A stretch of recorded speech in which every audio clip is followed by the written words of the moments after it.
Vamos iniciar agora os nossos trabalhos mais aprofundados a respeito do TDAH.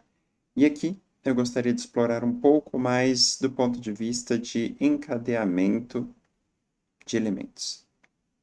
Nos shorts eu envio bastante informação, eu trago bastante conteúdo, mas de uma forma um pouco mais simplificada. E o meu objetivo aqui é trazer isso um pouco mais trabalhado. É importante destacar que eu não sou especialista da área de saúde, então existem alguns elementos que talvez eu não seja 100% correto. No entanto, o meu objetivo é trazer uma percepção do ponto de vista de alguém que possui TDAH e passa por essas situações, assim como os mecanismos que eu utilizo para lidar com elas. Então, iniciando, eu gostaria de iniciar por um elemento que frequentemente eu escuto das pessoas que têm TDAH. Conforme vocês talvez já saibam, eu sou uma pessoa que descobriu o TDAH tardiamente, e por esse motivo eu acabei vivendo boa parte da minha vida como se eu não tivesse TDAH. Naturalmente, todos aqui sabem que o TDAH ele possui marcas, mas eu não conseguia atribuir essas marcas ao TDAH. Então, uma coisa que eu escuto com muita frequência de pessoas que já vivem há mais tempo com TDAH é que eu sou TDAH. E alguns podem virar e falar: não, ninguém com TDAH fala isso. Ok, ninguém com TDAH fala isso. Mas as pessoas com TDAH falam: eu sou ansioso. Eu sou irritado. Eu sou bravo. Ok. Sou mais familiar agora? Então, aqui nós temos três características. A característica não é o indivíduo. As características fazem parte do indivíduo. Então, quando nós olhamos para esses elementos, é importante ter clareza de que, na realidade, nós temos TDAH e não nós somos TDAH. E o TDAH, ele possui características: ansiedade, irritabilidade, raiva, desatenção,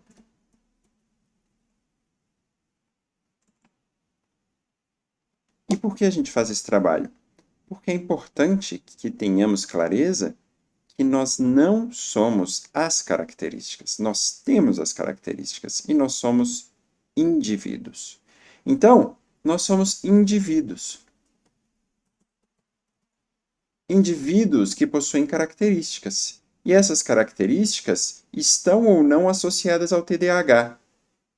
E aqui vem uma pergunta: indivíduos que não têm TDAH têm ansiedade? Sim. Então, ansiedade.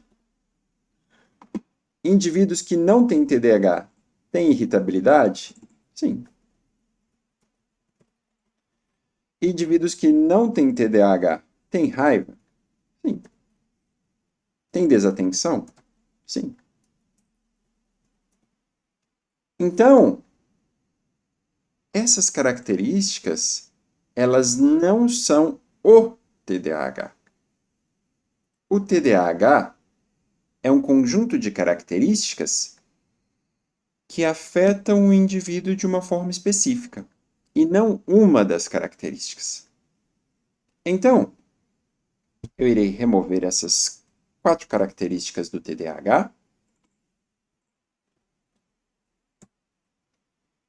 Irei mantê-las aqui, assim como irei adicionar uma extremamente importante: impulsividade. Impulsividade possui uma amarração um tanto quanto significativa com o TDAH, não é? Essa impulsividade, ela é um elemento que irá fazer com que os outros elementos aqui da nossa equação se tornem mais potencializados. Além disso, a impulsividade, ela tende a gerar no indivíduo com TDAH, assim como nos demais, emotividade. Emotividade que é confrontada, que faz um contraponto à racionalidade. E aqui, então, nós temos um conjunto de características que afetam o indivíduo. Essas características, elas não são o indivíduo. E mais do que isso, essas características, os sentimentos, eles não são bons ou ruins por natureza. Pensem, ao longo de toda a evolução da, da humanidade e dos antepassados da humanidade, pensem o quanto nós progredimos e pensem se algum sentimento que não cumpre nenhuma função, ele existiria em um ser tão evoluído. Então, a vasta maioria dos casos evidencia elementos que fazem parte da realidade humana por um objetivo, por um motivo. E aqui eu vou destacar um, que é a ansiedade. A ansiedade, ela é apontada por muitos como eu sou ansioso, porque ela faz parte aí de um conjunto de características que traça uma série de prejuízos para a pessoa com TDAH. Então, ansiedade. Ótimo, vamos trabalhar um pouco mais nisso. Eu sou ansioso. O ser ansioso. Ou melhor ainda, o ser ansiedade. Ele já nem mais é um indivíduo, ele é a ansiedade. A ansiedade, ela gera prejuízos para diversos elementos da nossa vida, não é?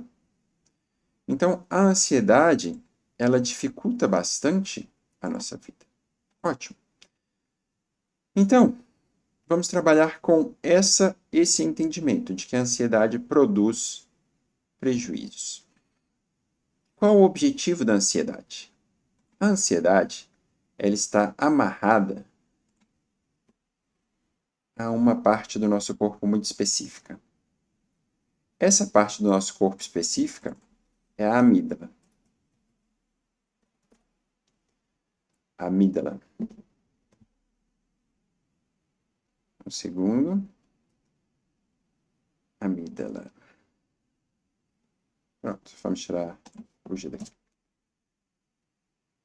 Ok. Aqui tem as duas formas de escrever, ok? Então eu não vou entrar nesse mérito nesse exato momento. Mas enfim, a amígdala, ela é uma parte do cérebro, fica posicionada bem embaixo do cérebro, ok? Abaixo do córtex pré-frontal, então numa posição central, por volta dessa posição. E a amígdala, ela tem um papel fundamental para o ser humano. Ela tem um papel de informar para o ser humano que ele corre risco.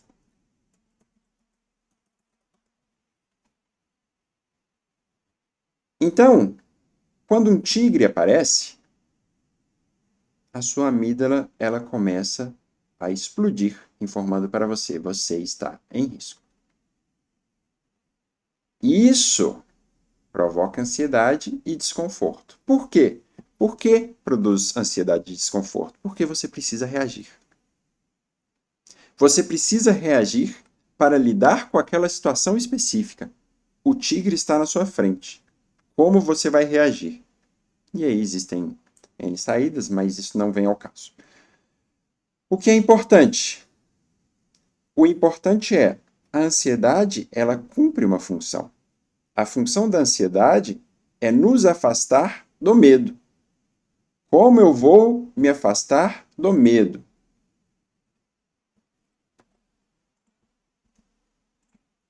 Só fazendo uma correção. Riscos. Eu vou me afastar do medo primeiro de tudo, afastando. Segundo, agredindo. Porque agredindo aquela situação, aquela pessoa, ela se afasta de mim. Então eu vou me afastar da situação de risco ou eu vou agredir para que a situação de risco se afaste de mim? Então, eu me torno agressivo ou eu me torno evasivo. Qual das duas características tende a ser mais prevalente na pessoa com TDAH? No começo, tende a ser a agressividade. Por quê? Porque ser agressivo está associado a ser impulsivo. E ser impulsivo está associado a ter um menor controle dos impulsos, que é feito pelo córtex pré-frontal. Se eu tenho um córtex pré-frontal que possui menores receptores menos eficientes de dopamina e que vai propiciar a minha impulsividade, eu tendo a ser mais agressivo. Então, este é um caminho um tanto quanto natural para as pessoas que têm TDAH. Ótimo. Entendemos até aqui. Então, a ansiedade, ela cumpre um propósito. O propósito da ansiedade é muito claro. E diante disso, é fundamental que nós entendamos que este é um sentimento que não nasce bom ou ruim. Ele é um sentimento. Ele cumpre uma função. Mas na nossa sociedade, nós não temos o tigre, nós não temos risco de vida. Então, por que nós estamos com tantos mecanismos associados à ansiedade? E, naturalmente, porque no final das contas, nós acabamos sendo influenciados por um processo de construção. Um processo de construção que nós iremos falar mais na nossa próxima conversa, mas um processo de construção por meio de hábitos.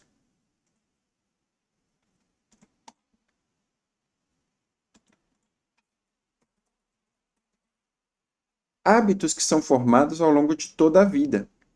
Esses hábitos, eles irão trazer maior clareza com relação a situações previsíveis. Previsíveis. Esses hábitos, eles estão associados a eventos repetidos da nossa vida. Os hábitos, eles se formam em função da repetição de um evento e de uma resposta.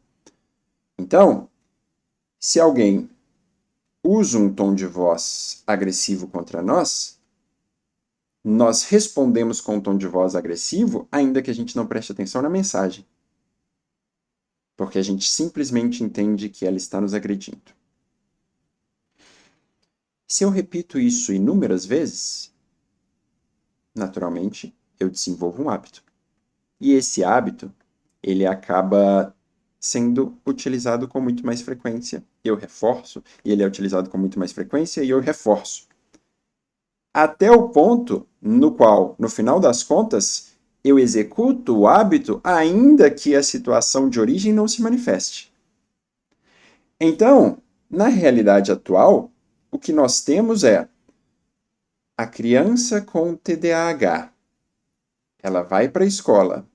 Na escola, ela possui uma série de dificuldades. Essa série de dificuldades, elas acabam produzindo na pessoa o receio. Por quê? Porque não são apenas dificuldades. São dificuldades na escola associadas a situações de desgaste emocional. Então, a criança, ela deseja, ela quer atingir um objetivo, ela é rechaçada no objetivo e ela é categoricamente rechaçada. Então, o que acontece? é que essa criança ela tem dificuldades. As dificuldades, elas geram aversão por parte dos colegas e dos pais e tudo mais. Essa aversão gera hábitos de reação.